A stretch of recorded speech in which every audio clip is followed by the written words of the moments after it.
warahmatullahi wabarakatuh. Perkenalkan, nama saya Stevi Leonivia, kelas 11. Di sini saya akan menjelaskan tentang masuknya militer ke wilayah sipil. Kondisi peristiwa. Kondisi Indonesia pada pertengahan tahun 1960-an sangat kacau. Ekonomi merosot tajam, inflasi sangat tinggi, dan situasi keamanan terganggu akibat peristiwa G30S atau PKI tahun 1965. Pada masa itu, Presiden Soekarno mengeluarkan kebijakan Dwi Kora dan kemudian mengeluarkannya Super Semar 11 Maret 1966 yang memberikan wewenang luas kepada Panglima Angkatan Darat Jenderal Soeharto untuk memulihkan keamanan dan ketertiban negara.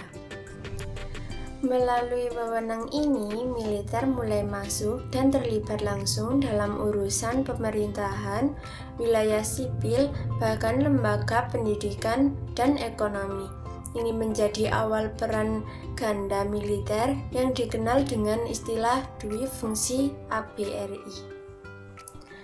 Fakta pentingnya, Dwi Fungsi ABRI ditetapkan secara resmi tahun 1966, menyatakan militer tidak hanya bertugas mempertahankan negara, tapi juga berperan dalam pembangunan dan pemerintahan.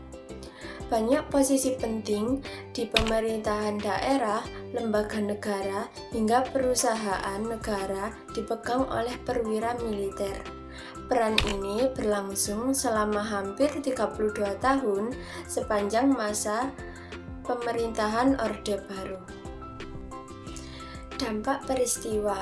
Dampak positifnya, keamanan dan ketertiban negara terpulihkan, stabilitas politik terjaga, dan pembangunan ekonomi berjalan terencana.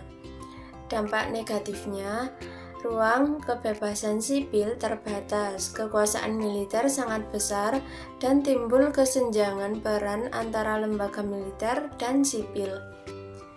Pelajaran yang dapat kita ambil, yang pertama, keseimbangan kekuasaan sangat penting. Setiap lembaga negara harus memiliki batas tugasnya masing-masing agar tidak terjadi penyalahgunaan wewenang. Yang kedua, peran sipil dan militer harus saling melengkapi, bukan mendominasi. Militer bertugas menjaga kedaulatan, sedangkan urusan pemerintahan sebaiknya dijalankan oleh unsur sipil. Yang ketiga, persatuan dan keadilan adalah kunci stabilitas negara. Jika kebijakan tidak berpihak pada kepentingan rakyat yang banyak, maka potensi perpecahan akan terbuka.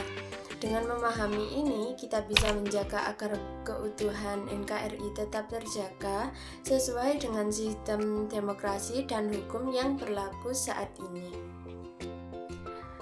Demikian penjelasan mengenai masuknya militer ke wilayah sipil pada masa Orde Baru.